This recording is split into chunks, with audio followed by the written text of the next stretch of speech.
প্রিয় শিক্ষার্থী বন্ধুরা, আপনারা কেমন আছেন? আশা করি সবাই ভালো আছেন।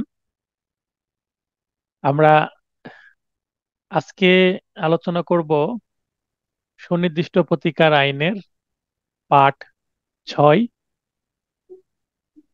ধারা 52 থেকে 57।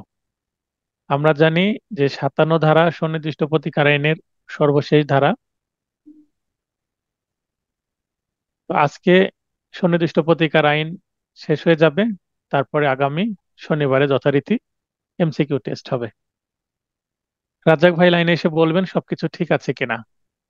আসসালামু আলাইকুম, সবকিছুই ঠিক আছে। আচ্ছা,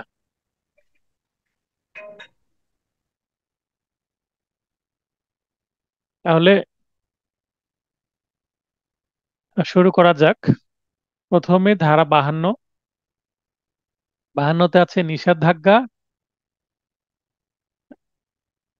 বা নিরোধ প্রতিকার যেভাবে মঞ্জুর করা হয়, প্রিভেন্টিভ রিলিফ। প্রিভেন্টিভ রিলিফের সংজ্ঞা আমরা কিন্তু 6 ধারায় দেখেছি।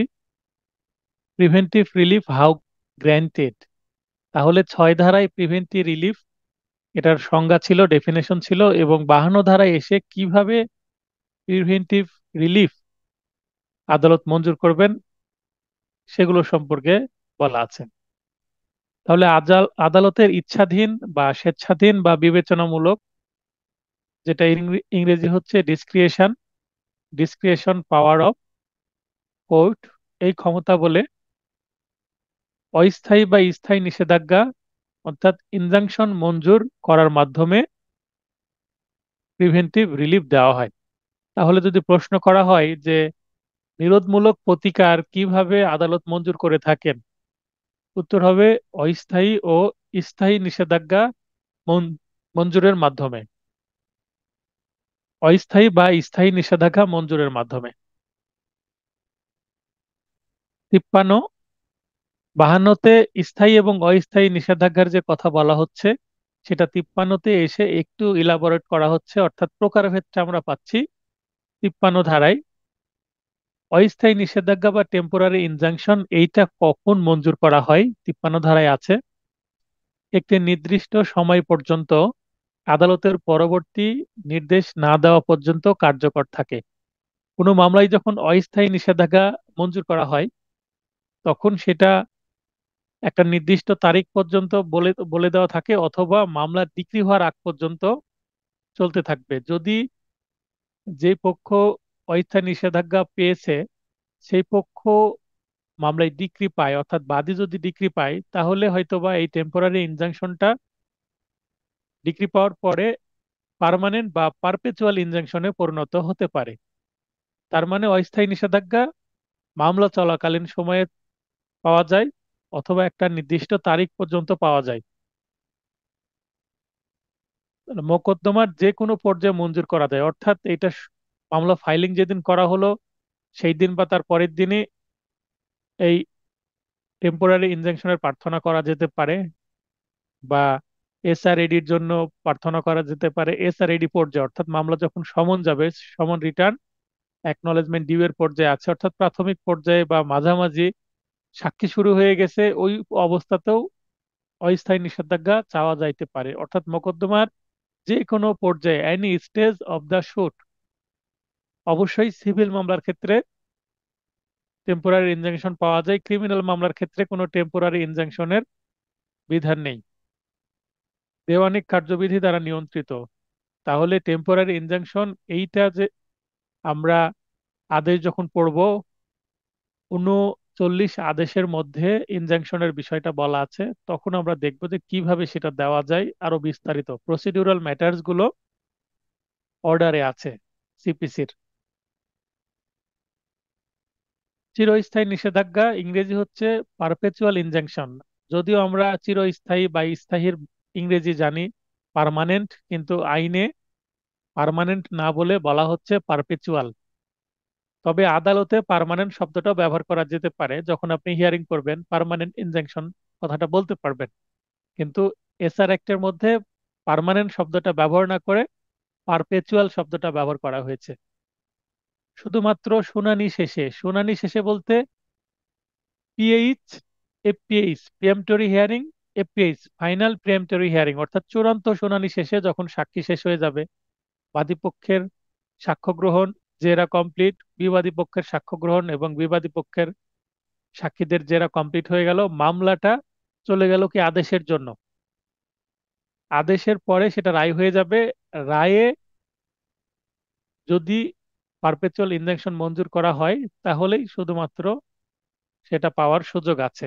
তাছাড়া মামলার যে কোনো পর্যায়ে যেমন টেম্পোরারি ইনজাংশন পাওয়া যাচ্ছে, পারপেচুয়াল ইনজাংশন যে কোনো পর্যায়ে পাওয়া যাবে না। একেবারে লাস্টে পাওয়া যাবে, মামলার সিদ্ধান্তের উপরে নির্ভর করবে, অর্থাৎ ডিক্রির মাধ্যমে এটা মঞ্জুর করা হয়। তাহলে মোকদ্দমার গুণাগুণের উপর ভিত্তি করে প্রদত্ত ডিক্রি দ্বারা মঞ্জুর করা যায়। কারণ ডিক্রির মাধ্যমেই একজনকে স্থায়ী বা চিরস্থায়ী ভাবে নিষেধাজ্ঞা দেওয়া যেতে পারে, তার আগে নয়। এর মাধ্যমে প্রতিবাদী বলতে বিবাদী, ডিফেন্ড্যান্ট, চিরস্থায়ীভাবে বিরত থাকার নির্দেশ দেওয়া হয়। তাহলে বাদী যেটা দাবি করছে সেটা যদি মঞ্জুর করা হয়, সেই বিষয়ে বিবাদী আর কখনোই আসতে পারবে না। এমনকি বিবাদীর স্ত্রী সন্তান বিবাদী মারা যাওয়ার পরে, অর্থাৎ লিগ্যাল হেয়ার্স বলতে আইনগত উত্তরাধিকারে যারা, তারাও কেউ এরা দাবি করতে পারবে না। কারণ সিভিল যে ডিউটিস অ্যান্ড রাইটস, এইটা উত্তরাধিকার সূত্রে পরম্পরায় যুগের পর যুগ চলতে থাকে।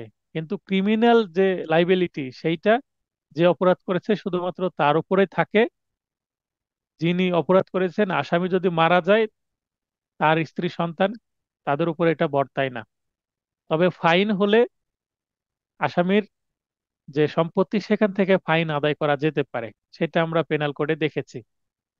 এমন একটি অধিকার প্রয়োগ হতে বা এমন একটি কাজ করা হতে, তাহলে পারপেচুয়াল ইনজাংশন বা চিরস্থায়ী নিষেধাজ্ঞার মাধ্যমে বিবাদীকে চিরস্থায়ীভাবে বিরত থাকার নির্দেশ দেওয়া হয় দুইটা বিষয়ে। একটা অধিকার প্রয়োগ করতে পারবে না, তার মানে এই অধিকারটা বাতিল হয়ে গেল।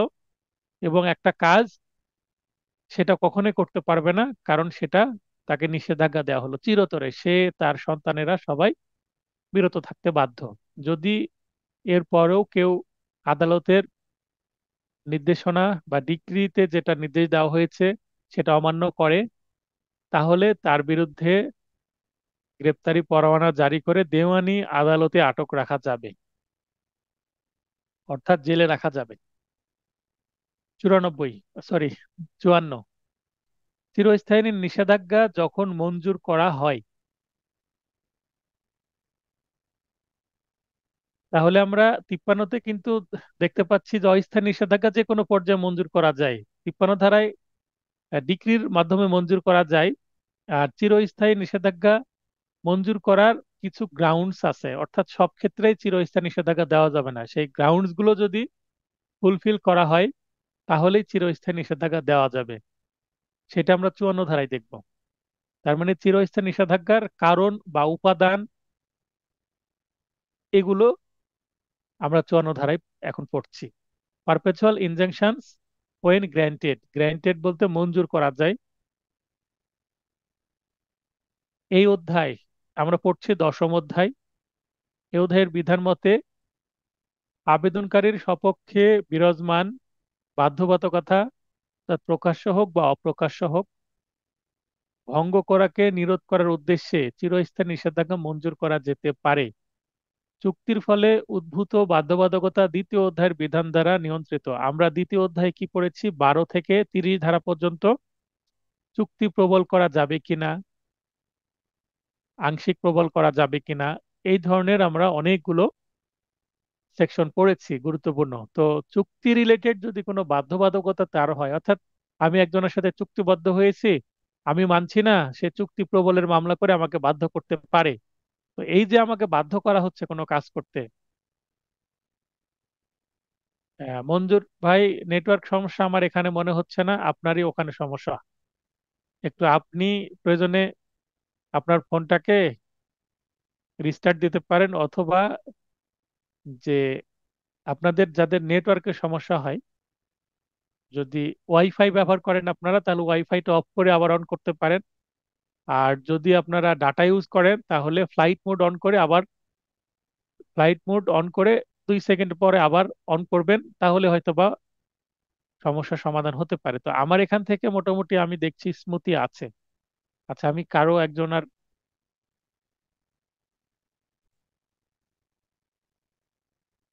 আচ্ছা রাজ্জাক ভাই বলবেন যে স্মুথ যাচ্ছে কিনা, নেটওয়ার্ক ইস্যু কোনো জি দেখা স্যার, দিচ্ছে কিনা। শোনা যাচ্ছে তো, কোনো সমস্যা হচ্ছে না আমার আর কি। আচ্ছা ঠিক আছে, তাহলে মঞ্জুর ভাই আপনার ওখানে প্রবলেম। কারণ স্মুথ না যাওয়ার প্রবলেম দুই পক্ষ থেকে হতে পারে। আমার পক্ষ থেকে আমি ঠিকই দেখছি সঠিক আছে।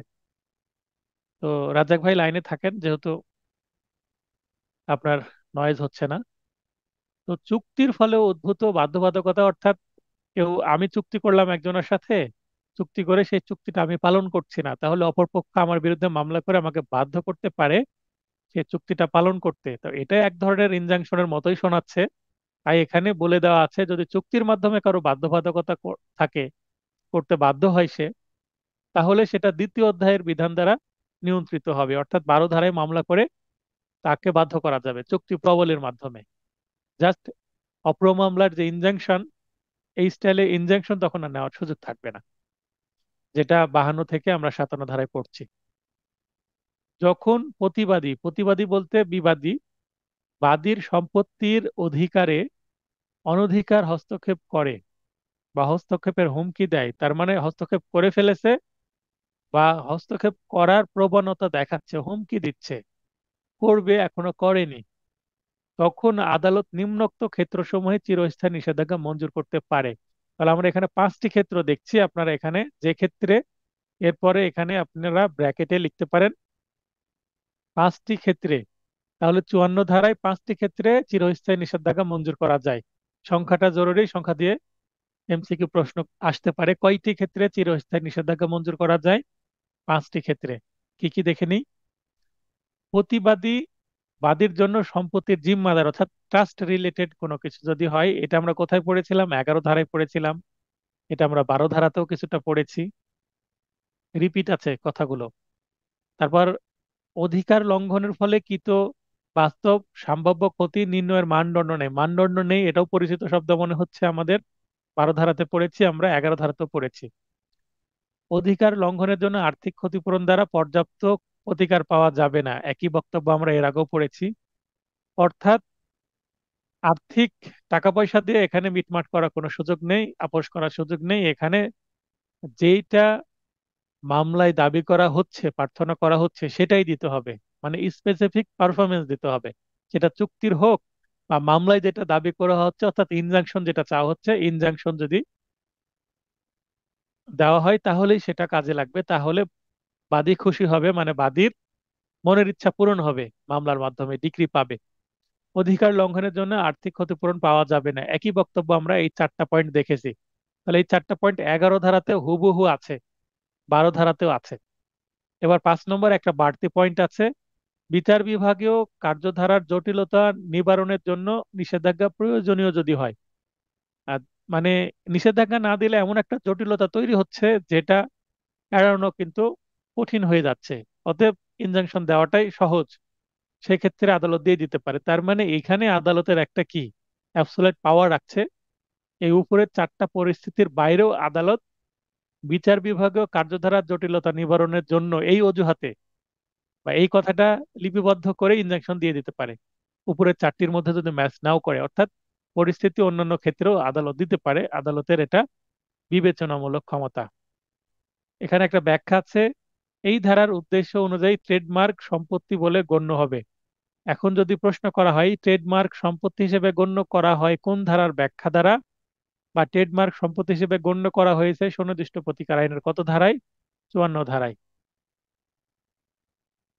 55, বাধ্যতামূলক নিষেধাজ্ঞা, ম্যান্ডেটরি ইনজাংশন।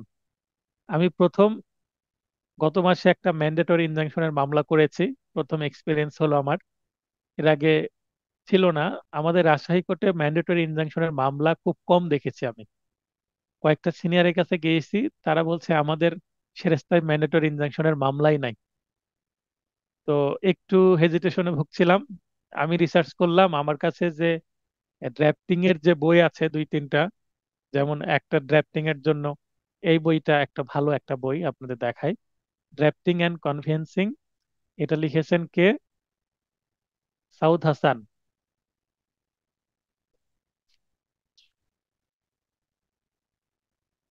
ইনি কিন্তু, এনার ডেজিগনেশনটা দেখেন, যুগ্ম জেলা ও দায়রা জজ, ঢাকা। এবং ওনার অনেক ইউনিভার্সিটির উনি শিক্ষক ছিলেন। তো এখান থেকে আমি কিছুটা হেল্প নিয়ে ফাইলিং করে দিয়েছি। ফাইলিং করার 2 দিন পরে টেম্পোরারি ইনজাংশন চেয়েছি।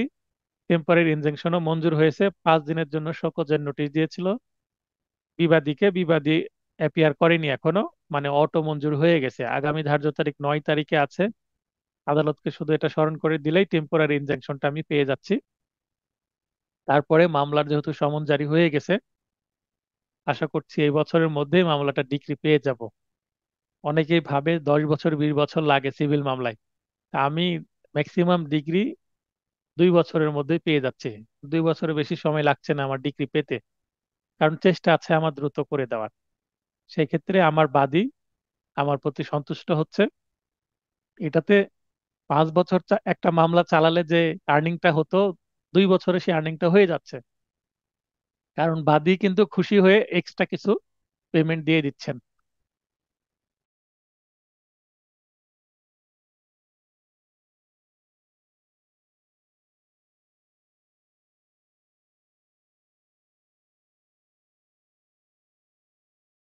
দুঃখিত। তো ম্যান্ডেটরি ইনজাংশন, বাধ্যতামূলক নিষেধাজ্ঞা, যখন একটি বাধ্যবাধকতা ভঙ্গ রোধ করার জন্য একটি নির্দিষ্ট কাজ সম্পাদন করা আবশ্যক, যা আদালতের মাধ্যমে কার্যকারী করার যোগ্য। আদালতের মাধ্যমে কার্যকরী করার মতো হলেই তো করা যাবে, বেআইনি বিষয়ে তো কোনো ইনজাংশন পাওয়া যাবে না। অর্থাৎ আইনগত বিষয় হতে হবে, বৈধ বিষয় হতে হবে।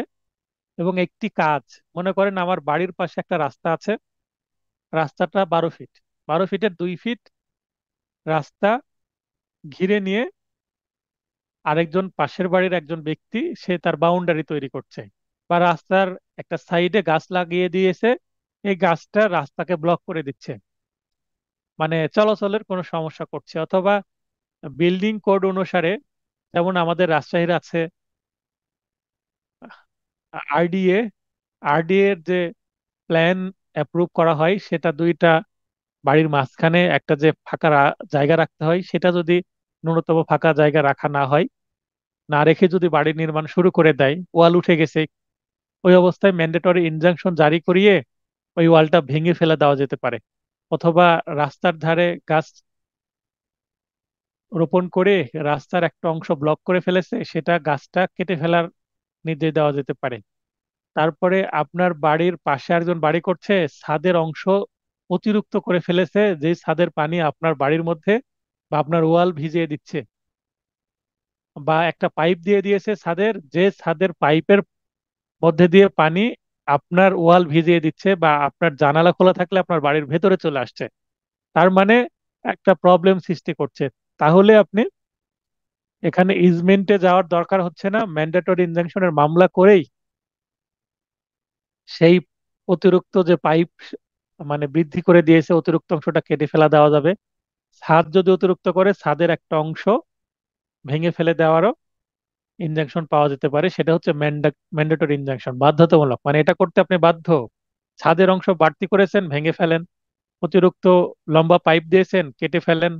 রাস্তার পাশে গাছ লাগিয়ে রাস্তা ব্লক করেছেন, গাছ কেটে ফেলেন। অথবা আপনার বাড়ির পাশে আপনার জমিতে গাছ আছে, গাছের অংশটা রাস্তার মধ্যে চলে আসছে, রাস্তা ব্লক করে দিচ্ছে, গাছের শাখা প্রশাখা কেটে ফেলেন, যে রাস্তাটা অন্তত আপনি কি রাখেন, ক্লিয়ার রাখেন। তো এইগুলো ইনজাংশন চাওয়া যাইতে পারে। তখন আদালত তার ইচ্ছাধীন ক্ষমতা বলে, এখানেও কিন্তু ইচ্ছাধীন মানে ডিসক্রেশন, তারতকল্পে এবং সাথে প্রয়োজনীয় কাজ সম্পাদনে বাধ্য করার জন্য বাধ্যতামূলক নিষেধাজ্ঞা মঞ্জুর করতে পারে। এটা বাদী চাইবে কি কি করলে তার অসুবিধাটা দূর হবে। এখানে আমরা একটা বিষয় দেখতে পাচ্ছি, যে ওভারঅল 52, 53, 54, 55 ধারাগুলো পড়ে নিষেধাজ্ঞার আদেশ তিন প্রকারের হতে পারে। তাহলে নিষেধাজ্ঞা কত প্রকার যদি বলা হয়, নিষেধাজ্ঞা কত প্রকার যদি বলা হয়, তাহলে দুই প্রকারও থাকতে পারে অপশনে, তিন প্রকারও থাকতে পারে, তখন কনফিউশন তৈরি হবে। কিন্তু নিষেধাজ্ঞার আদেশ তিন প্রকার, যেমন অস্থায়ী, স্থায়ী ও বাধ্যতামূলক নিষেধাজ্ঞা। আমরা দেখতে পাচ্ছি যদি অপশনে তিন থাকে, আপনারা তিন পূরণ করে দিবেন। নিষেধাজ্ঞা কত প্রকার? তিন প্রকার করে দিবেন। যদি অপশনে তিন না থাকে তাহলে দুই প্রকার দিবেন, একটা স্থায়ী একটা অস্থায়ী। বলে রাখা ভালো, যেটা ম্যান্ডেটরি ইনজাংশন সেটাই পারপেচুয়াল ইনজাংশন, মানে যেটা বাধ্যতামূলক নিষেধাজ্ঞা সেটাই কিন্তু চিরস্থায়ী নিষেধাজ্ঞা। তার মানে চিরস্থায়ী নিষেধাজ্ঞার বিশেষ একটি রূপ বাধ্যতামূলক নিষেধাজ্ঞা, বা একটি প্রকার মাত্র। তার ম্যান্ডেটরি ইনজাংশনও কিন্তু একটা নির্দিষ্ট তারিখ পর্যন্ত টেম্পোরারি হয় না, ম্যান্ডেটরি ইনজাংশন ডিগ্রির মাধ্যমে চিরস্থায়ী ভাবে দেওয়া হয়। তাহলে আমি যে মামলাটা করেছি সেটা ম্যান্ডেটরি ইনজাংশন, সেটা পারপেচুয়ালি অ্যাক্টিভেট হবে, অর্থাৎ যদি আমি ডিগ্রি পাই সেটা পারপেচুয়ালি বিবাদীকে প্রতিরোধ করে রাখবে চিরস্থায়ী ভাবে। তাহলে এটা চিরস্থায়ী নিষেধাজ্ঞাই হয়ে গেল না? তার মানে বাধ্যতামূলক নিষেধাজ্ঞা চিরস্থায়ী বা স্থায়ী নিষেধাজ্ঞারই একটা রূপ। 56, নিষেধাজ্ঞার আপনি আবেদন করলেন, আবেদন করলে কি মঞ্জুর করবে? আদালতের ইচ্ছা হলে করবে, না হলে করবে না। কোন ক্ষেত্রে আদালত মঞ্জুর করবে না? সেটা আছে 11টি ক্ষেত্র। নিষেধাজ্ঞা যখন প্রত্যাখ্যান বা রিজেক্ট বা না মঞ্জুর করবেন, যেটা প্রত্যাখ্যান সেটাই না মঞ্জুর, সেটাই হচ্ছে রিফিউজ বা reject. Injunction when refused, English আসতে পারে ইনজাংশন হোয়েন রিফিউজ, এটা কত ধারায় আছে? 56 ধারায় আছে। ইনজাংশন হোয়েন গ্র্যান্টেড, এটা কত ধারায় আছে? এটা চিরস্থায়ীর ক্ষেত্রে পারপেচুয়াল ইনজাংশন হোয়েন গ্র্যান্টেড 54। আর এখানে ইনজাংশন হোয়েন রিফিউজ 56, 11টি ক্ষেত্রে। আর পারপেচুয়াল ইনজাংশন গ্র্যান্ট করবে 5টি ক্ষেত্রে। আর 56 ধারায় ইনজাংশন নামঞ্জুর করবে 11টি ক্ষেত্রে। দেখেন 56 ধারায় ডিজিট দুইটা যদি লক্ষ্য করি, এককের ঘরে আছে 6, দশকের ঘরে আছে 5। এই 5 আর 6 যোগ করে দেন, 5 6 যোগ করলে কত হবে? 11 হবে। এখানে দেখেন 11টি ক্ষেত্রে দারুণ একটা মিল আছে, 56 ধারায় 5 আর 6 যোগ করলে হয় 11, 11টি ক্ষেত্রে নামঞ্জুর। এইভাবে আমরা মনে রাখতে পারবো যে 56 ধারায় 11টি ক্ষেত্রে নামঞ্জুর। যদি না কার্যধারার কোন পৌনিকতা রোধকল্পে নিষেধাজ্ঞা আবশ্যক হয়, মানে কার্যধারার রিপিটেশন, মানে বারবার রিপিট করতে হবে। যদি নিষেধাজ্ঞা মঞ্জুর করা না হয় তাহলে বারবার রিপিট করতে হবে। এরকম যদি পরিস্থিতি হয় তাহলে মঞ্জুর করবে নিষেধাজ্ঞা। আর যদি দেখে যে না, নিষেধাজ্ঞা যদি না দিই তবুও বারবার আমার একটা কার্যধারা আসছে না, অর্থাৎ স্টেপ রিপিট হচ্ছে না, অতএব ইনজাংশন দিবেন না। অধীনস্থ নয় এমন আদালতের কার্যধারা স্থগিত রাখতে, এইটাকেও ব্যাখ্যা করতে পারবেন? অধীনস্থ নয় এমন আদালতের কার্যধারা স্থগিত রাখতে আদালত ইনজাংশন মঞ্জুর করতে পারবেন না, ব্যাখ্যা করুন। এটা যদি আমি প্রশ্ন করি রিটেনে, কিভাবে ব্যাখ্যা করবেন? যদিও এমসিকিউ। তার মানে এই খ, যে লাইন 56 খ, এটা দ্বারা কি বোঝাচ্ছে? কেউ কি একটু বুঝিয়ে দিতে পারবেন উদাহরণ সহ? একজন সাহস করে আসেন লাইনে।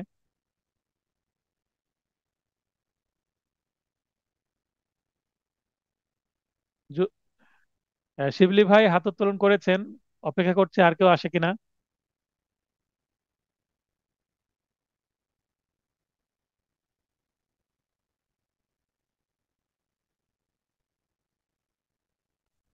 আচ্ছা শিবলি ভাই বলেন। যে এখানে হতে পারে একটি জেলার জজ কোর্ট যদি কোনো নিষেধাজ্ঞা দেয় সেটা স্থগিত করার জন্য আহ, অন্য কোনো জজ কোর্টে সেখানে আমরা মানে প্রতিকার পাবো না, সেক্ষেত্রে হাইকোর্টে যেতে হতে পারে, সেটাই বলা হচ্ছে অধীনস্থ একটা আদালতের বিষয় আর কি। নিম্ন আদালত যদি কোনো নিষেধাজ্ঞা দেয় সেটা স্থগিত রাখার জন্য একমাত্র ঊর্ধ্বতন আদালতই পারবে। অধীনস্থ না এমন কোনো আদালত কার্যধারা স্থগিত করার জন্য কোনো ব্যবস্থা নেওয়া যাবে না, এটাই বলা হয়েছে আর কি। আচ্ছা মনে করেন যে আমার একটা মামলা আছে সহকারী জজ আদালতে, এবং আরো একটা মামলা আছে সেই কাছাকাছি একটা বিষয়ে, সেটা জেলা জজ আদালতে। তো সহকারী জজ আদালতে আমি ইনজাংশন আবেদন করলাম যে জেলা জজ আদালতে যে মামলাটা চলছে ওইটার একটা বিষয়ে আমাকে ইনজাংশন দেন।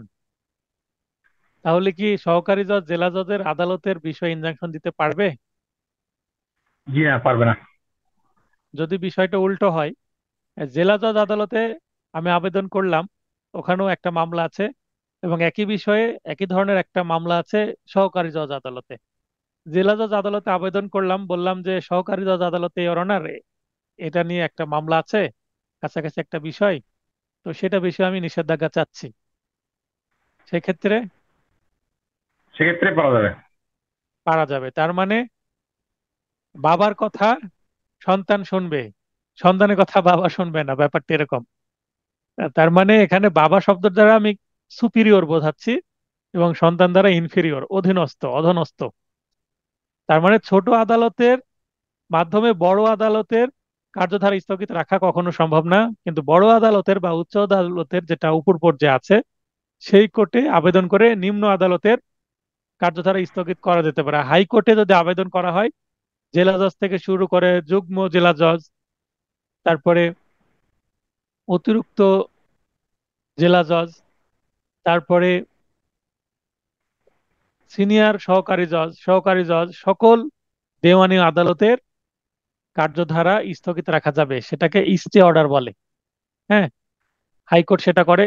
এবং এটা কিন্তু স্টে অর্ডার সিভিল ক্ষেত্রে না, ক্রিমিনাল ক্ষেত্রেও প্রযোজ্য। ক্রিমিনাল মামলার ক্ষেত্রেও স্টে অর্ডার হাইকোর্ট দিতে পারে, সেটা এটার সাথে কিছুটা ম্যাচ করে। তো ক্রিমিনাল মামলায় সেটা ইনজাংশন না, জাস্ট স্টে অর্ডার, কিন্তু সিভিল মামলায় সেটা ইনজাংশন হিসেবে ট্রিট করা হয়।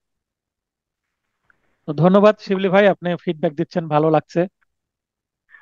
গ, কোনো ব্যক্তিকে আইন প্রণয়নকারী কর্তৃপক্ষের নিকট আবেদন করা হতে বিরত রাখতে। এখন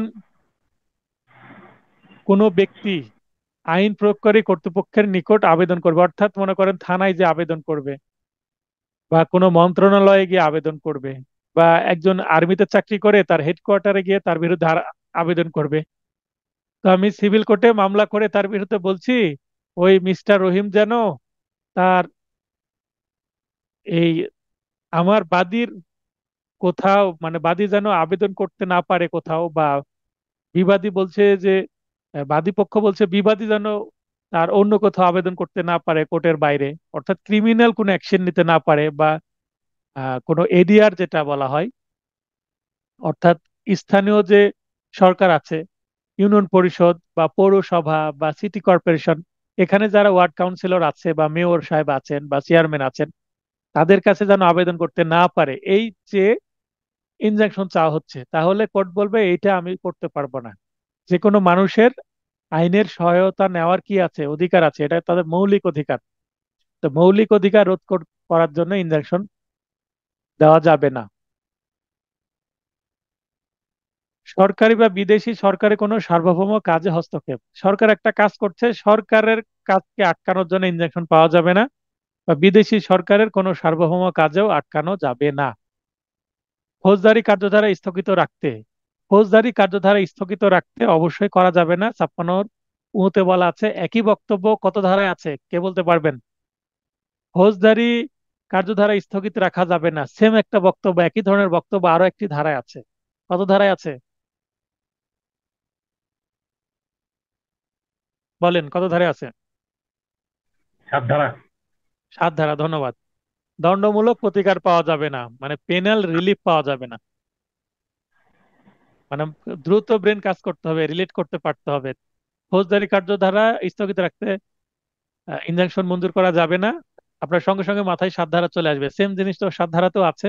এভাবে যখন রিলেট করতে পারবেন, তাহলে ভালো আইনজীবী হতে পারবেন। হঠাৎ আদালতে আপনার মুভ করার সময় কোন আইন কিভাবে কাজে লাগবে বলা যায় না, প্রস্তুতির বাইরেও ইনস্ট্যান্ট অনেক কিছু করতে হতে পারে। যে চুক্তির সুনির্দিষ্ট কার্য সম্পাদন সম্ভব নয় এমন চুক্তির রোধে, তাহলে চুক্তির সুনির্দিষ্ট কার্য সম্পাদন সম্ভব নয়, তাহলে এমন চুক্তি ভঙ্গ রোধ করতে কাউকে ইনজাংশন দেওয়া যাবে না, কারণ সেইটা তো চুক্তি প্রবলই করা যাচ্ছে না 12 ধারার সাথে। তাহলে এখানে যদি 12 ধারায় কোনো চুক্তি প্রবল করা সম্ভব না হয়, তাহলে সেইটা 56-তে ইনজাংশন চাওয়াও যাবে না। কারণ ইনজাংশন চাইলে 12 ধারার সাথে সেটা কি হয়ে যাবে, কন্ট্রাডিক্টরি হয়ে যাবে। তো 12 ধারায় বললো যে আমি চুক্তি প্রবল করতে পারছি না, 56 ধারায় সেটা ইনজাংশন দিয়ে আটকানো যাচ্ছে, চুক্তি ভঙ্গ রোধ করা যাচ্ছে, তাহলে 12 ধারার কোনো মূল্য থাকবে না। তাই ওটার সাথে ম্যাচ করে এই ধারাটা বলা আছে, অর্থাৎ 56 মানে 12 ধারাকে এখানে প্রতিফলন ঘটানো হয়েছে। উৎপাতের পর্যায়ে পড়ে না। উৎপাত বলতে নুইসেন্স, জ্বালা যন্ত্রণা, উৎপাত। তো তবুও উৎপাতের অজুহাতে কোনো কাজে বিরতির জন্য দেখা যাচ্ছে যে একটা ঘটনা ঘটছে আপনার বাড়ির পাশে, হয়তো বা কেউ মশার কারণে কি দিয়েছে, বাড়ির পাশে একটা ছোট্ট আপনার ঝোপ জঙ্গল আছে, ঝোপ জঙ্গলে সে হয়তো বা আগুন দিয়ে এই ঝোপ জঙ্গলের কিছু অংশ পুড়িয়ে দিচ্ছে। কেন পুড়িয়ে দিচ্ছে? কারণ সেখানে শুকনো খড়কুটো আছে, আর সেটার কারণে অনেক মশা জন্মাচ্ছে, কীটপতঙ্গ জন্মাচ্ছে। বাড়ির পাশে এরকম হলে অনেক সময় একটু পুড়িয়ে দিলে মশার উৎপাত কমে যায়।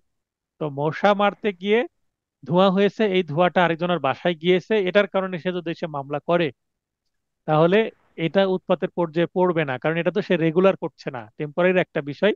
1-2 দিন হয়তো বা কষ্ট হবে, তারপরে তো তারও আরাম হবে। তো আবার এরকম হতে পারে যে একটা বাসায় বিয়ে হচ্ছে, উচ্চ স্বরে গান বাজনা করা হচ্ছে, তো বিয়ের সময় মানুষ একটু গান বাজনা করবে, একটা রীতিনীতি কাস্টমে পরিণত হয়েছে। এটা হিন্দু বাসায় হোক, মুসলমানের বাসাতেও এখন হচ্ছে। তো এই যে 3-4 দিন গান বাজনা করবে, এই 3-4 দিন গান বাজনা বন্ধ করার জন্য যদি আদালতে মামলা করে, স্যার ইনজাংশন দিয়ে যেন আমার বাড়ির পাশে সাউন্ড বক্স না বাজায়। যারা গান বাজনা করে তারা নিশ্চয় কি করে, যখন আজান হয় ওই সময় বন্ধ রাখে, নামাজের সময় বন্ধ রাখে। তো সেটা যদি বন্ধ না রাখে তাহলে সমাজের লোকজন, মসজিদের লোকজনকে বললেই নিশ্চয় বন্ধ করবে। তা না করলে হয়তো বা মামলা হতে পারে, কিন্তু পুলিশের কাছে বা 999-এ ফোন দিলেও কিন্তু সেটা সমাধান হয়ে যেতে পারে সেক্ষেত্রে। কিন্তু ডিরেক্ট এসে মামলা করা হচ্ছে যে আমাকে উৎপাত করছে, অর্থাৎ গান বাজাচ্ছে উচ্চস্বরে। পরে দেখা গেল যে এটা বিয়ের অনুষ্ঠান, 3-4 দিন গান বাজবে, তো এটা একটা স্বাভাবিক বিষয়, ইনজাংশন দেওয়া যাবে না। বাদীর মৌন সম্মতি রয়েছে এমন ক্রমাগত লঙ্ঘন রোধে। মৌন সম্মতিটা কি? মনে মনে চাচ্ছে, মানে একটা ঘটনা ঘটাচ্ছে এক পক্ষ, অপর পক্ষ নিশ্চুপ আছে। মৌন সম্মতি বলতে নীরব থাকা, সাইলেন্ট থাকা, এবং মনে মনে সে কাজটা করতে দিয়েছে। মনে মনে কাজটা করতে দিয়েছে, এবং সে কাজটা করার ফলে যদি কারো অধিকার একটু ব্যাহত হয়, নুইসেন্সও যদি কিছুটা হয়ে যায়, উৎপাতও যদি হয়ে যায়, পরবর্তীতে সে যদি এসে মামলা করে, অপরপক্ষে সে কি বলবে? যে আমাকে তো কিছু বলেনি, আমি ধরে নিয়েছি তার সম্মতি আছে। যেহেতু সে নিষেধ করেনি, আমি ধরে নিয়েছি তার সম্মতি আছে, কারণ আমরা একটা কথা জানি যে নীরবতাই সম্মতির লক্ষণ। সে নীরব থেকে ছিল, আমি ধরে নিয়েছি তার সম্মতি আছে। অতএব এই বিষয়ে ইনজাংশন দেওয়া যাবে না। জিম্মা ভঙ্গের জন্য যখন অন্যভাবে সমপরিমাণ প্রতিকার সম্ভব। এখন জিম্মা ভঙ্গ হয়েছে ঠিক আছে, কিন্তু যদি অন্যভাবে জিম্মাটা, ক্ষতিপূরণটা দেওয়া যায়, যেমন আপনার মনে করেন একটা স্বর্ণের গহনা একটা স্বর্ণকারের কাছে রেখে আপনি টাকা ধার নিয়েছেন। 1 মাস পরে আপনি এই 50,000 টাকা ধার নিয়েছেন, সেই 50,000 টাকা দিয়ে দিবেন, স্বর্ণকার আপনার স্বর্ণটা ফেরত দিবে। এর সাথে যদি 2-1 হাজার টাকা ইন্টারেস্ট যুক্ত করতে হয় সেটাও আপনি দিবেন, এরকম কন্ডিশন নিয়ে যে 50,000 নিয়েছেন, 52,000 টাকা ফেরত দিবেন, 1 মাস পরে আমার স্বর্ণের গহনা আপনি ফেরত পাবেন, আপনার স্বর্ণের গহনাটি। এখন 1 মাস পরে গেছেন 52,000 টাকা নিয়ে, কিন্তু জিম্মাদার কি করেছে, আপনার স্বর্ণটা বিক্রয় করে দিয়েছে, বা তার কাছ থেকে চুরি হয়ে গেছে এরকম বাহানা করছে। তার মানে অ্যাকচুয়ালি তার কাছে নাই, আপনাকে ফেরত দিতে পারছে না। সেই ক্ষেত্রে কতটুকু স্বর্ণের গহনা ছিল, তার মার্কেট ভ্যালু কত, আদালতে যদি মামলা করেন, বলেন যে আমার স্বর্ণের গহনাই আমার দরকার, তাহলে আদালত কি করতে পারে? সমপরিমাণ টাকা দিয়ে আপনাকে মীমাংসা করতে পারে। তো এখানে জিম্মা ভঙ্গ করে ফেলেছে, আপনি ইনজাংশন দিচ্ছেন যে আমার ওইটাই দরকার, আমাকে এনে দেন, কিন্তু সে যদি দিতে না পারে, অর্থাৎ এখানে চুক্তি প্রবল করা যদি সম্ভব না হয়, তাহলে এক্ষেত্রে ইনজাংশনও সম্ভব হবে না, টাকা দিয়ে সমাধান করা যেতে পারে। এখন যদি আপনার সম্পত্তিটার দাম যদি হয়, মনে করেন যে 60,000 টাকা, স্বর্ণের গহনার দাম 60,000 টাকা দাম, আপনাকে বলা হচ্ছে আমি আরো 5,000 টাকা বেশি দিচ্ছি, 65,000 টাকা দিচ্ছি, তাহলে হয়তো বা আপনি নিয়ে নিতে পারেন, কারণ সমপরিমাণ আপনি সোনা কিনে আরো আধুনিক একটা গহনা তৈরি করে নিতে পারবেন। বা ওনার কাছ থেকে বলতে পারেন আমাকে সেম একটা মডেলের বা সেম ডিজাইনের একটা আমাকে তৈরি করে দেন, আমার টাকা লাগবে না। তাহলে সে তৈরি করে দিতে পারে। এইভাবেও সমাধান হতে পারে। যখন আবেদনকারী ও তার প্রতিনিধির আচরণ এমন হয় যে তাকে আদালতের সাহায্য হতে বঞ্চিত করে। আদালতে এসে আদালতকে সম্মান দিতে হবে। যিনি বিচারের কাঠগড়ায় বসে আছেন তার বয়স কত, তিনি কতটা অভিজ্ঞতা সেটা খুব একটা ম্যাটার না। আইনজীবীর বয়স যদি বিচারকের বয়সের থেকে বেশিও হয়, অর্থাৎ নাতির বয়সের বিচারকও যদি হয় আর দাদার বয়সের যদি সিনিয়র আইনজীবীও হয়, তারপরেও কিন্তু বিচারককে সেই সম্মান দিতে হবে। তার যোগ্যতার জন্য তাকে স্যার সম্বোধন করতে হবে, ইওর অনার সম্বোধন করতে হবে। তো সম্মানিত আদালত, এভাবে কথা বলতে হবে সম্মান দিয়ে। এখন যদি না দেওয়া হয়, তার হাতে তো কলম আছে, মঞ্জুর না মঞ্জুর করা তার। আপনি আবেদন করলেন, আপনার আচরণ এমন, আপনি হিয়ারিং করছেন, ঊর্ধ্বত আচরণ করছেন, আপনার আচরণ পছন্দ হলো না, আপনাকে নামঞ্জুর করে দিতে পারে। অর্থাৎ আপনাকে ক্লিন হ্যান্ডে আসতে হবে, ভদ্রভাবে শুনানি করতে হবে। আপনি আবেদনকারী বলতে আপনার যে পার্টি তাকেও ভদ্রভাবে আচরণ করতে হবে। তাহলে আপনি আদালতের থেকে সেই মঞ্জুর আদেশটা নিয়ে আসতে পারবেন। হচ্ছে বিষয়বস্তুতে আবেদনকারীর ব্যক্তিগত স্বার্থ না থাকলে, ব্যক্তিগত স্বার্থ না থাকাকে বলা হয় লুকাস স্ট্যান্ডি। এখানে আপনারা ফাঁকা জায়গা আছে, ব্র্যাকেটে লিখে নেন লোকাস স্ট্যান্ডি। LOCUS, locus স্ট্যান্ডি। হ্যাঁ, যেটা বলছিলাম বিরতির আগে, 56 ধারার শেষটা পড়ছিলাম, বিষয়বস্তুতে আবেদনকারীর ব্যক্তিগত স্বার্থ না থাকলে। ব্যক্তিগত যদি স্বার্থ না থাকে, অর্থাৎ নিজের খেয়ে বনের মোষ তাড়ানো যায় না। আপনার যেখানে নিজের কোনো স্বার্থ নাই, সেখানে আপনি নাক গলাতে পারবেন না। শুধুমাত্র একটা জায়গায় করা যায়, সেটা হচ্ছে PIL। PIL কি? Public interest litigation. Public interest litigation writ filing এর মাধ্যমে করা হয়, অর্থাৎ জনস্বার্থে মোকদ্দমা, যেটা রিটের মাধ্যমে করা হয়। দেখবেন যিনি রিট ফাইল করছেন তার ব্যক্তিগত কোনো ক্ষতি নাই বা তার কোনো ব্যক্তিগত ইন্টারেস্ট নাই, অর্থাৎ লোকাস স্ট্যান্ডি নাই সেখানে। কিন্তু উনি রিট ফাইল করতে পারবেন জনগণের স্বার্থে। আমার বাড়ি রাজশাহী, ঢাকার একটা এলাকায় খুবই দূষণ হচ্ছে। আমি চাইলে রাজশাহী যদি বসবাস করি, আমি আমি একজন সাধারণ মানুষ হিসাবে কি করতে পারবো? রিট ফাইলিং করতে পারবো। আমাকে একজন হাইকোর্টে প্র্যাকটিস করেন এরকম একজন লয়ারের শরণাপন্ন হতে হবে। যে কোনো ব্যক্তি করতে পারবে, অর্থাৎ সে কোথায় বসবাস করছে সেটা ম্যাটার না, জনস্বার্থে করা যাবে মামলা। যেটাকে আপনারা দেখবেন রিট ফাইলিং হয়, রিট শব্দটা আপনারা পরিচিত, যেটাকে অ্যাকচুয়ালি PIL বলা হয়, পাবলিক ইন্টারেস্ট লিটিগেশন। তো পাবলিক ইন্টারেস্ট লিটিগেশনে ইন্ডিভিজুয়াল ইন্টারেস্টের ঊর্ধ্বে হচ্ছে পাবলিক ইন্টারেস্টকে ধরা হয়, অর্থাৎ জনস্বার্থে মোকদ্দমা করা হয়। তাই লোকাস স্ট্যান্ডিটা নিজের থাকে না, জনস্বার্থে হয়ে যায়। তো ব্যক্তিগত স্বার্থ না থাকলে সাধারণত নিজে কোনো মামলা করা যায় না, PIL বাদে, রিট বাদে। সেখানেও জনগণের স্বার্থ থাকতে হয়, অর্থাৎ ইনডিরেক্টলি একটা স্বার্থ কাজ করে। আর যেখানে কোনো স্বার্থই কাজ করছে না, সেখানে ল্যাটিন টার্ম হচ্ছে লুকাস স্ট্যান্ডি নাই, তার মানে মামলা করতে পারবে না। অনেক সময় আমরা বিবাদী পক্ষ মামলা ফাইলিং করার পরে, বাদী পক্ষ যখন মামলা ফাইলিং করে, বিবাদী পক্ষ যখন জবাব দাখিল করি আমরা বা আপত্তি দিই কোনো মামলায়, তখন একটা লাইন লিখি যে এইটা বাদীর কোনো লুকাস স্ট্যান্ডি নাই, ব্যক্তিগত কোনো স্বার্থ নেই, অর্থাৎ সরাসরি মামলাটি খারিজ হবে, এরকম একটা লাইন দেওয়ার চেষ্টা করি। তো লুকাস স্ট্যান্ডি MCQ প্রশ্নের জন্য গুরুত্বপূর্ণ, যদিও নোটে নাই, আপনারা এখানে লিখে নেন, অলরেডি আমি গ্রুপে দিয়ে দিয়েছি, এডিটের সময় ভিডিওতেও অ্যাড করার চেষ্টা করব। লুকাস স্ট্যান্ডি মানে ব্যক্তিগত স্বার্থ। 57, আজকের ক্লাসের শেষ আলোচনা এবং শেষ ধারা। নেতিবাচক চুক্তি পালন করার জন্য নিষেধাজ্ঞা, injunction to perform agreement negative agreement. তাহলে এই বাংলা লাইনটা তুলে দিয়ে বলতে পারে কত ধারার বিষয়? 57। ইংলিশ লাইনটা তুলে দিয়ে বলতে পারে কত ধারার বিষয়? 57। 56 ধারায় দফায় যে ক্ষেত্রে চুক্তির SP সম্ভব নয়, SP মানে কি? স্পেসিফিক পারফরমেন্স, মানে চুক্তি সুনির্দিষ্ট কার্য সম্পাদন, চুক্তি প্রবল সম্ভব না। কি বলা আছে? যে চুক্তির কার্য সম্পাদন সম্ভব নয় এমন চুক্তি রোধে ইনজাংশন জারি করা যায় না। কিন্তু যদিও ইনজাংশন জারি করা যাচ্ছে না, নেগেটিভ এগ্রিমেন্ট পারফর্ম করার জন্য বলতে পারে, অর্থাৎ নেগেটিভ ইনজাংশন দেওয়া যেতে পারে। নেগেটিভ ইনজাংশনটা কি একটু পড়ি। সেক্ষেত্রে হ্যাঁ সূচক নিষেধাজ্ঞা মঞ্জুর করা না গেলেও না সূচক স্পেসিফিক পারফরমেন্সের ব্যাপারে নিষেধাজ্ঞা দেওয়া যেতে পারে, বিরত রাখার জন্য আদেশ দেওয়া যেতে পারে। একটা উদাহরণ আছে, পড়লেই বুঝতে পারবেন।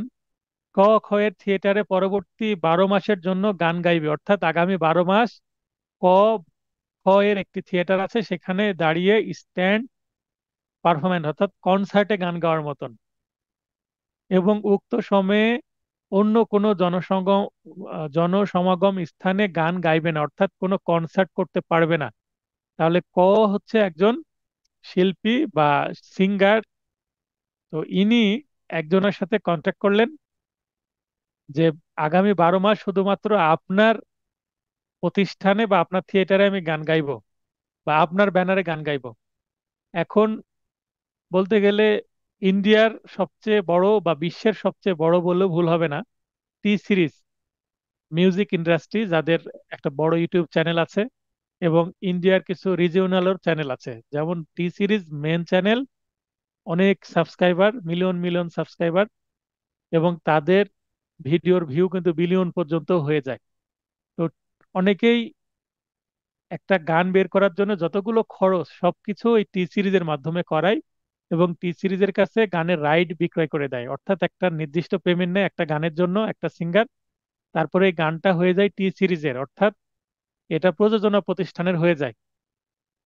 প্রডিউস প্রযোজনা প্রতিষ্ঠান বলতে যে প্রোডাকশন প্রতিষ্ঠান, সেই প্রতিষ্ঠানের হয়ে যায়। তো মনে করেন হচ্ছে একটা প্রতিষ্ঠান, ক একজন গায়ক, তিনি 1 বছর অর্থাৎ 12 মাসের জন্য দায়বদ্ধ হয়ে গেছেন।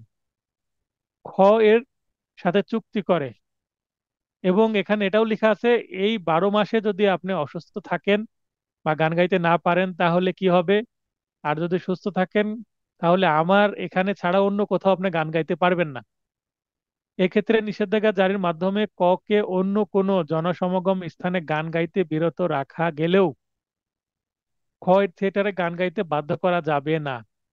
অর্থাৎ কিছুদিন 2 মাস গান গাওয়ার পরে বলছে যে আমি আর গান গাইবো না, আপনার আপনার এখানে গান গাইতে আমার সমস্যা হচ্ছে, আপনাদের ম্যানেজমেন্ট ভালো না, নানান অজুহাতে গান গাইতে চাচ্ছে না, হয়তোবা অন্য কোম্পানির থেকে একটু ভালো অফার পেয়েছে, নানান কারণে হতে পারে, বা ওনার গলার সমস্যা হতে পারে, বা শারীরিক সমস্যা হতে পারে, বা মানসিক সমস্যা হতে পারে। মূল কথা ইচ্ছা করছে না। কেন ইচ্ছা করছে না? কারণ গান গাওয়া হচ্ছে ব্যক্তিগত যোগ্যতা। আমরা দেখেছিলাম 21 ধারার মধ্যে আছে এটা, ব্যক্তিগত যোগ্যতা যেখানে কাজ করে সেখানে কি করা যাবে না, জোর করা যাবে না। আমার গান গাইতে ইচ্ছা করছে না, জোর করে গান গাওয়ানো যাবে না। আমার অভিনয় করতে ইচ্ছা করছে না, জোর করে অভিনয় করানো যাবে না। যেগুলো ব্যক্তিগত যোগ্যতার উপর নির্ভরশীল। আবার ব্যক্তিগত যেটা ইচ্ছা বা সংকল্প, সেটা জোর করা যাবে না, যেমন বিবাহ। গত ক্লাস টেস্টে ছিল প্রশ্নটি। এমন চুক্তি প্রবল করা যায় না। তাহলে চুক্তি যেহেতু প্রবল করা যাচ্ছে না 12 ধারায়, অর্থাৎ 21 ধারার মধ্যে পড়ে যাচ্ছে, সম্ভব না।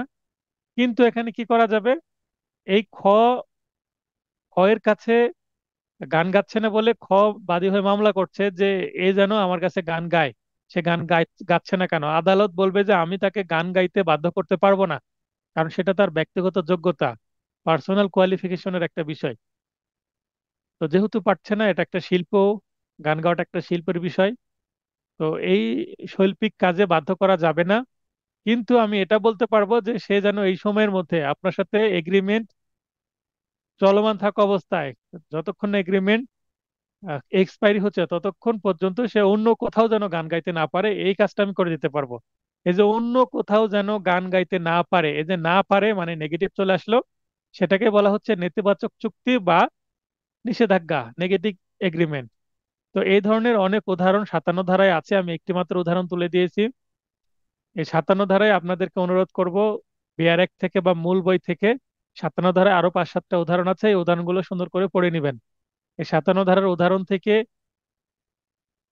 রিটেনে প্রশ্ন আসতে পারে, এমসিকিউ প্রশ্ন আসতে পারে, ভাইভাতেও আসতে পারে এবং বাস্তবে আপনার কাজে লাগতে পারে। তো এই ছিল আজকের আলোচনা।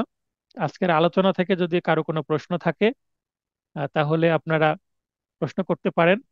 এখানে 52 থেকে 57 ধারা পর্যন্ত কিছু এমসিকিউ আছে।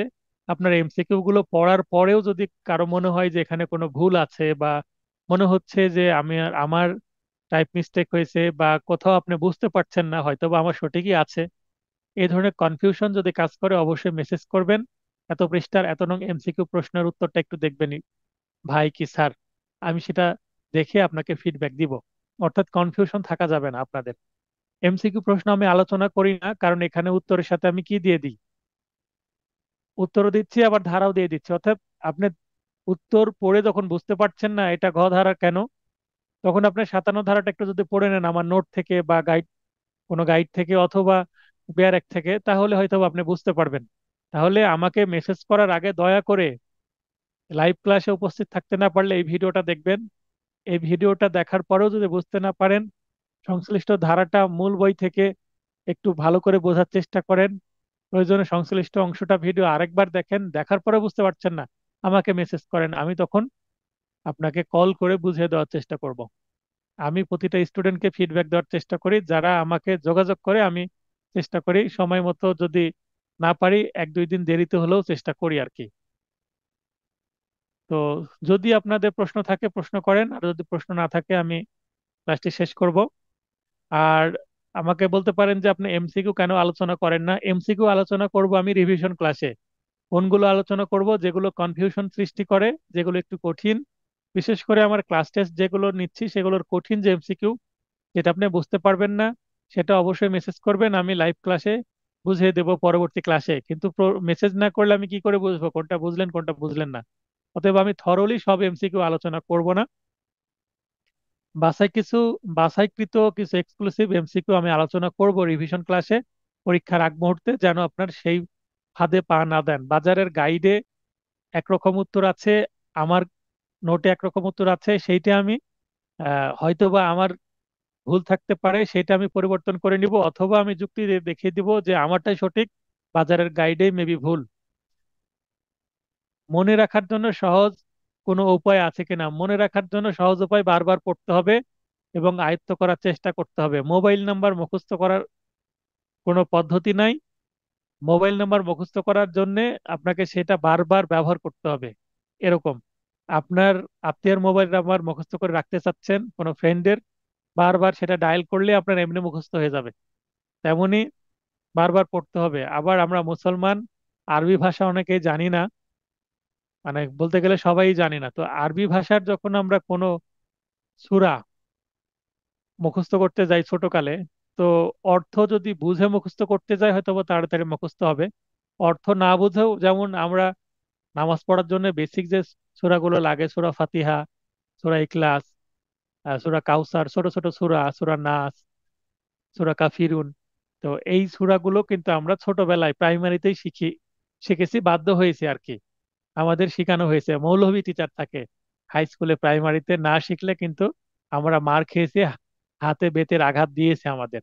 তো ওই ভয়ে হলেও আমরা মুখস্থ করেছি। কিভাবে মুখস্থ করেছি, আপনিও করেছেন আমিও করেছি, মনে করে দেখেন সূরা কিভাবে কষ্ট করে মুখস্থ করেছি আমরা। তো সেইভাবে একটু ইফোর্ট লাগান, দেখেন মুখস্থ হয়ে যাবে। তারপরেও 56 ধারায় আমি যেমন একটা টেকনিক বললাম, যে 5 আর 6 যুক্ত করলে 11 হয়। 11 ধারায় 11টি ক্ষেত্রে, 56 ধারায় 11টি ক্ষেত্রে নামঞ্জুর হবে ইনজাংশন। তো এইভাবে নিজে কিছু টেকনিক ডেভেলপ করে নেন। আর আমার কিছু টেকনিক আছে যেটা আমি রেগুলার ক্লাসে কখনো টেকনিক নিয়ে আলোচনা করি না, আপনাকে মূল জিনিসটা বোঝানোর চেষ্টা করি। তবে হ্যাঁ, ফাইনাল পরীক্ষার আগে আমি কিছু টেকনিক শেয়ার করব। এখন আপনাকে নিজেই নিজের টেকনিক খুঁজে বের করে নিতে হবে। আপনি primary, high school, college, university বা ল কলেজ, এই লাইফে অনেক পড়াশোনা মুখস্থ করেছেন। অর্থাৎ মুখস্থ করার প্রত্যেকের নিজ নিজ কি থাকে, কৌশল থাকে, টেকনিক থাকে।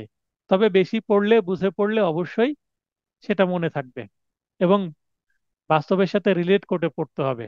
আপনি একটা পড়লে এটার সাথে মিল আছে কি, সেটা মাথায় চলে আসতে হবে, তাহলে আপনি সেটা মনে রাখতে পারবেন। তো যেহেতু আপনারা প্রশ্ন করছেন না, ধরে নিতে পারি যে আপনাদের ক্লাসটি বুঝতে সমস্যা হয়নি। আর যেহেতু ক্লাসটি বুঝতে সমস্যা হয়নি, আশা করি আগামীর শনিবার রাত 9:30টার যে ক্লাস টেস্ট হবে সেখানেও আপনারা সবাই ভালো করতে পারবেন। সবাই পরীক্ষা দিবেন, পরীক্ষা না দিলে বুঝতে পারবেন না আপনারা কেমন পারফরমেন্স করছেন, আমিও বুঝতে পারবো না। তো সবার সুস্বাস্থ্য কামনা করে ক্লাসটি শেষ করছি। শুভরাত্রি।